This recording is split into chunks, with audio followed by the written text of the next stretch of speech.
সকালবেলা এই ক্যানিং স্টেশন পৌঁছে গেলাম যাদবপুর থেকে ট্রেন ধরে। বুঝতে পারছেন কোথায়? Welcome back to our channel জলখাবার হোমমেড, যেখানে আমরা খাবারের সঙ্গে সঙ্গে রেস্টুরেন্টও কভার করছি, কোথাও ঘুরতে গেলে সেখানকার ভিডিও দেখাচ্ছি। তো অ্যাজ ইউজুয়াল যেটা দেখলেন, ক্যানিং স্টেশনে এসে ব্রেকফাস্ট খাচ্ছি এই সিজন, অর্থাৎ সেপ্টেম্বর আগস্ট মাস। তো কোথায় যাচ্ছি? বাঙালির একটা অন্যতম নিউ ডেস্টিনেশন আজকের দিনে যেটা হয়ে উঠেছে, ইলিশ উৎসব। হ্যাঁ, সুন্দরবনের ইলিশ উৎসব, তার জন্যই আসা ক্যানিংয়ে।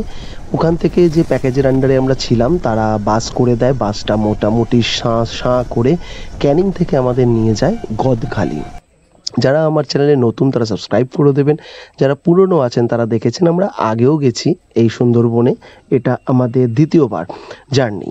এই আগস্ট মাসের প্রথম উইকেই আমরা গেছিলাম। আমাদের নৌকা ছিল এমভি মেনকা, যে ট্যুর অ্যান্ড ট্রাভেলের সঙ্গে গেছিলাম। সেখানে পার হেড পড়েছিল ৩,৮০০ টাকা। নৌকার এই সামনের জায়গাটা ওরা পা দিতে বারণ করে, কারণ এখানে ভগবান প্রতিষ্ঠা করা আছে। অর্থাৎ এইখানে প্রণাম করে পুজো করেই ওদের নৌকার জার্নি শুরু হয়। জল জঙ্গলের ব্যাপার, আর তার উপর প্রকৃতির এই খামখেয়ালি, সুতরাং সাবধানতা অবলম্বন করা প্রতি মুহূর্তে দরকারি। ওখান থেকে একে একে সবাই এসে যে যার মতন, যে নৌকায় আছে, যে লঞ্চে আছে, যে বোটে আছে, উঠে পড়লাম। প্রাকৃতিক শোভা শুরু হলো। প্রতিদিন কংক্রিটের জিনিস থেকে বেরিয়ে শুধুই জল আর সবুজ দেখা, আর মাঝে মাঝে বৃষ্টি, ঝোড়ো হাওয়া, কখনো ভিজে যাচ্ছে, কখনো আবার রোদ। কিন্তু যেটা ভাবছেন সুন্দরবন বাঘ মানে কেউই তো দেখতে পায়নি আজ অবধি, তো আমরাও আবার কেন? বাঙালিদের দেখুন, ঘোরার সঙ্গে সঙ্গে আরেকটা জিনিস যেটা লাগে না, সেটা হচ্ছে খাওয়া দাওয়া। এরা প্রায় 4 বেলা খাবারের প্রতিশ্রুতি দিয়েছে, যে টোটাল প্যাকেজটা আছে 4 বেলা খাবার দেবে। তো প্রাকৃতিক সৌন্দর্য, এদিকের বোট ওদিকের বোট, জল, নদী, নিজেদের মধ্যে আড্ডা, সব কিছু করে আমরা এগোলাম। এগোতে এগোতেই মোটামুটি একটা ব্রেকফাস্ট বা তো করেছি, একটা স্ন্যাক্স চলে এলো। কি? আমুদে মাছ ভাজা। যদিও 3টে দেখে আমার একটু মনটা খারাপ হয়ে গেছিলো, কারণ আমরা তো মনে করি 3টে দেওয়া মানে শত্রুতা হয়ে যাওয়া। প্রকৃতির সঙ্গে শত্রুতা করতে তো আসিনি। তারপরে শুরু হলো বৃষ্টি। অসাধারণ ঝিরিঝিরি একটা হালকা ছাট এসে লাগছে, অথচ সেটা ভালোও লাগছে। আমাদের বোটে রান্নাও হচ্ছিল, সামনের বোটেও রান্না হচ্ছিল। অনেক সময় প্যাকেজে গেলে সব বোটে কিন্তু রান্না হয় না, বাট রান্না না হলে আপনার নিচের তলাটা অন্তত একটু আরামে থাকতে পারেন। বলতে বলতেই শুরু হয়ে গেল আজকে দুপুরের খাওয়া। দুপুরের খাবারে কি ছিল দেখলাম, সুন্দর মতন একদম করা হচ্ছে ডাল, একদম ভেজ ডাল করেছে, একদম একটু কালারটা আলাদা। আর তার সাথে হচ্ছে আপনার কচু শাক, কচু শাকটা রাখা হয়েছে।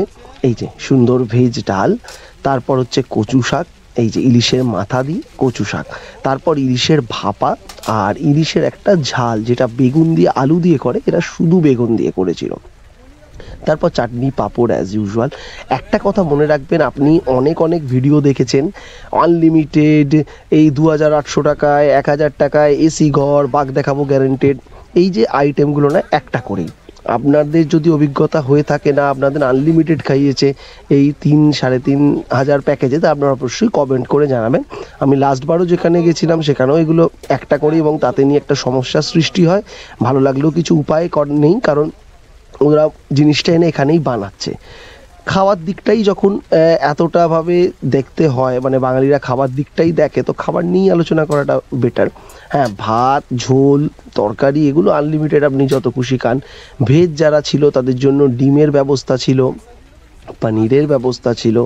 খাবারগুলো না, সবচেয়ে বড় কথা টেস্টের দিকটায় আসি। এখানে যারা রান্না করছে না, তারা এখানকার লোকাল লোক, বিশেষভাগই তারা মহিলা। স্ত্রীরা রান্না করছে, তার ফলে কি হচ্ছে, টেস্টটার অথেন্টিক একটা ঘরোয়া ব্যাপার আছে, ঘরোয়া স্বাদের ব্যাপার আছে, যেটা আমাদের মা কাকিমারাই করতে পারে। টক ঝাল নুনটা একদম ব্যালেন্স। ইভেন দেখুন, জঙ্গলে আসলেন, একটা ইলিশ খেলেন, প্রকৃতি দেখলেন, বাদর দেখে হুটহুট করলেন, এটা কিন্তু জঙ্গলে আসা না। বেসিক্যালি কিন্তু আপনার মানুষের সঙ্গে মিশতে হবে।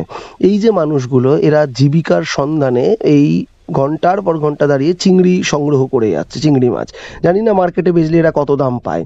জীবনের সমস্যা নিয়ে বলতে, কারণ এখানে কখনো কুমিরও আসতে পারে, কখনো বাঘও আসতে পারে। কিছু হতে পারে, ঠান্ডাও লাগতে পারে, সারাদিন বৃষ্টির মধ্যে ভিজে জলে ডুবে আছে। তো এই লোকাল মানুষের সঙ্গে বলতে আমাদের তলায় যে রান্না করছিল, নৌকার তলায় ওনার একসঙ্গে কথা বললাম। মহিলাটি বিধবা হয়ে গেছেন, বাচ্চা একটা ছেলে আছে, তাকে চালানোর জন্য এই বোটে এসে রান্না করে, 500 টাকা পায়। আর সারা মাসে একজনের বাড়িতে কাজ করে 2000 টাকা পায়। সেই নিয়ে সংসার চালাচ্ছে, তার বাচ্চাকে মানুষ করছে, স্কুলে পড়াচ্ছে। আর ভাবুন, আমরা কত কিছু পেয়েও যেন আমাদের সমস্যার যেন শেষ থাকে না।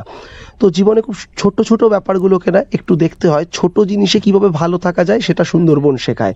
আসছে দ্বিতীয় পর্ব, যেখানে পরবর্তী কি কি খেলাম সেগুলো দেখাবো।